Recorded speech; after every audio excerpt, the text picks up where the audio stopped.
जय हिंद साथियों, बुद्धा गुरुकुल क्लासेज में आप सभी का स्वागत है। आज का सबसे महत्वपूर्ण टॉपिक आर्टिकल 368 से है।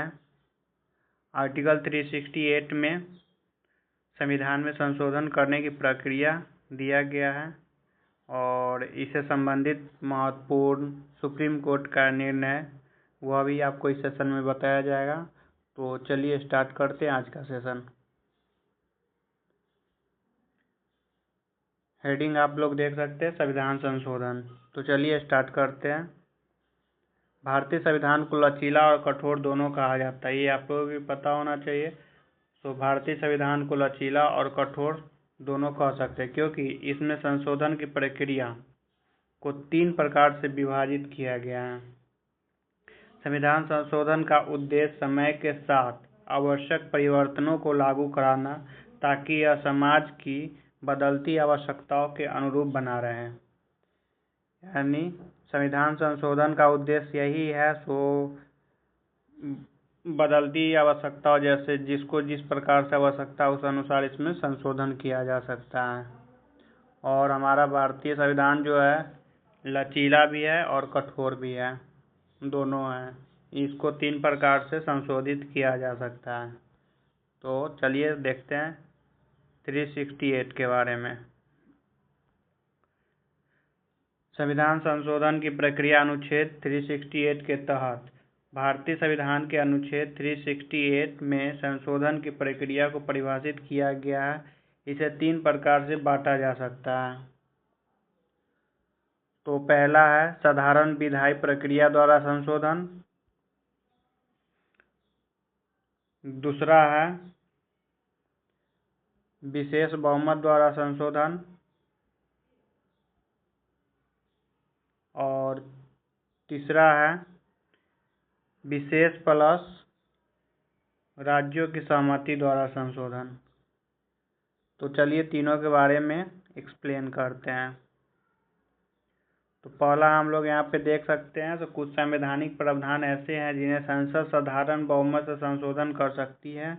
इनमें संसद की कार्यपालिका, नागरिकता, चुनाव आदि से संबंधित प्रावधान शामिल हैं।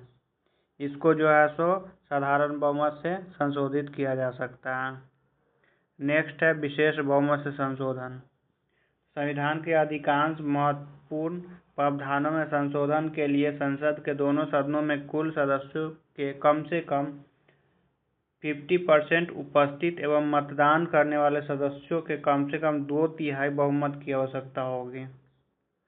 यानी विशेष बहुमत में अगर संशोधन करना है तो संसद के दोनों सदनों में कुल सदस्य यानी दोनों सदन के कुल सदस्यों के कम से कम 50% रहना चाहिए। यानी दोनों सदन बोले तो राज्यसभा और लोकसभा दोनों के 50% और उपस्थित एवं मतदान करने वाले सदस्यों में जो वहाँ पे प्रेजेंट रहेंगे और मतदान करेंगे उसका 1/3 ये होनी चाहिए मेजोरिटी। अब चलते हैं नेक्स्ट में विशेष बहुमत प्लस राज्यों की सहमति। तो विशेष प्लस राज्यों की सहमति में संविधान में कुछ ऐसे प्रावधान है जिसमें संशोधन करने के लिए न केवल संसद के दोनों सदनों की विशेष बहुमत से सहमति आवश्यकता होती बल्कि भारत के कम से कम 50% राज्यों की विधानसभाओं द्वारा भी इसकी पुष्टि जरूरी होती है। ठीक है, जैसे कि यहाँ पे आप देख सकते हैं, इनमें संघीय ढांचे से संबंधित प्रावधान शामिल है। जैसे जो भी संघीय ढांचे से संबंधित प्रावधान होगा, जैसे कि राष्ट्रपति और राज्यपाल की शक्तियाँ, सुप्रीम कोर्ट और हाई कोर्ट की शक्तियाँ, संविधान का संशोधन करने की प्रक्रिया, इसके लिए जो है सो राज्यों की सहमति और प्लस विशेष बहुमत दोनों आवश्यकता है। अब चलते हैं सुप्रीम कोर्ट का कुछ महत्वपूर्ण निर्णय देख रहे हैं। तो पहला केस है शंकर प्रसाद बनाम भारत संघ। शंकरी प्रसाद होगा या शंकर प्रसाद, दोनों आप बोल सकते हैं। इस मामले में सर्वोच्च न्यायालय ने कहा कि संसद को संविधान के किसी भी भाग में संशोधन करने की पूर्ण शक्ति प्राप्त है जिसमें मौलिक अधिकार भी शामिल हैं। वही दूसरा केस है सज्जन सिंह का। तो सज्जन सिंह बनाम राजस्थान राज्य का केस है 1965 का। इस मामले में न्यायालय ने पुनः यह माना कि संसद को मौलिक अधिकार में संशोधन करने का अधिकार है। दोनों का बात वही है। फिर आया केस गोलकनाथ का। गोलकनाथ बनाम पंजाब राज्य। यह एक ऐतिहासिक निर्णय में सर्वोच्च न्यायालय ने संसद के संशोधन को सीमित कर दिया गया और कहा कि मौलिक अधिकारों में संशोधन नहीं किया जा सकता है, यानी संशोधन करने की शक्ति को सीमित कर दिया गया।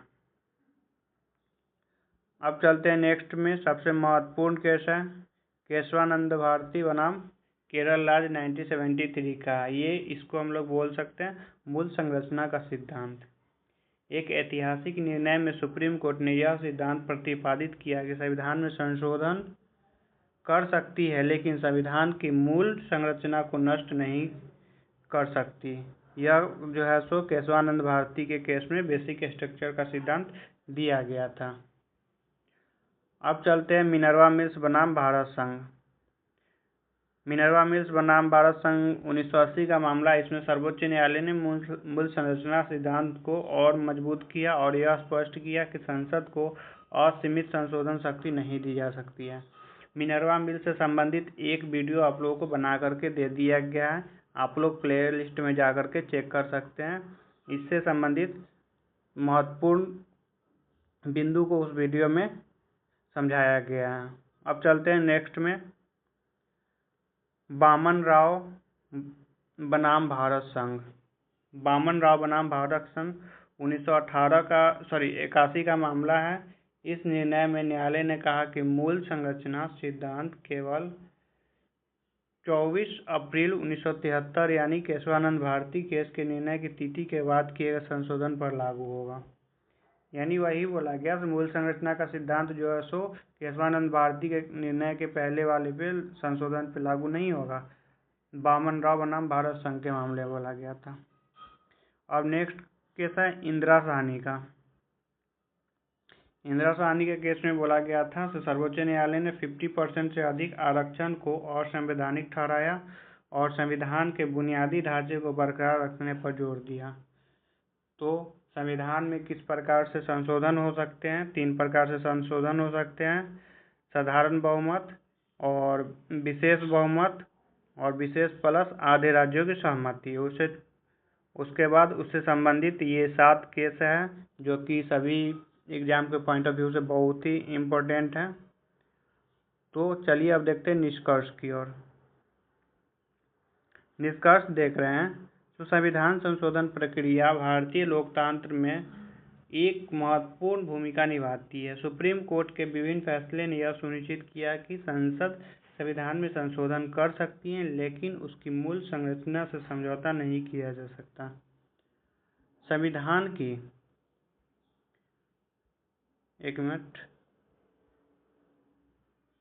संविधान का लचीलापन और कठोरता दोनों ही इसे समय के अनुसार प्रासंगिक बनाए रखने में सहायक होंगे। तो ये था अनुच्छेद 368 के बारे में महत्वपूर्ण जानकारी। अगर यह सेशन आप लोगों को पसंद आया हो तो please like, share and subscribe ज़रूर करें और आप लोग अपना प्रिपरेशन कंटिन्यू जारी रखें। धन्यवाद।